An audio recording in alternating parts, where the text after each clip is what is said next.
Vorteil von diesen halbtransparenten Kappen, du siehst genau, wo die Cream Yellow und wo die Matcha Greens drauf sind. Also hier sind noch 2 Yellows und da sind die Matcha Greens, also der Rest ist Matcha Green. So.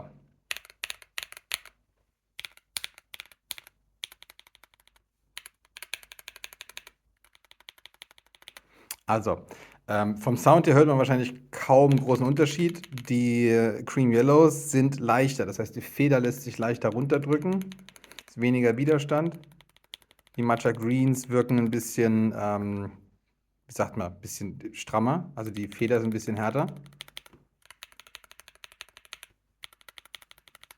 Es kommt halt jetzt drauf an, warum du die mischen willst. Ich glaube schon, dass sie miteinander gehen können. Wie gesagt, die sind ein bisschen weicher, die sind ein bisschen härter.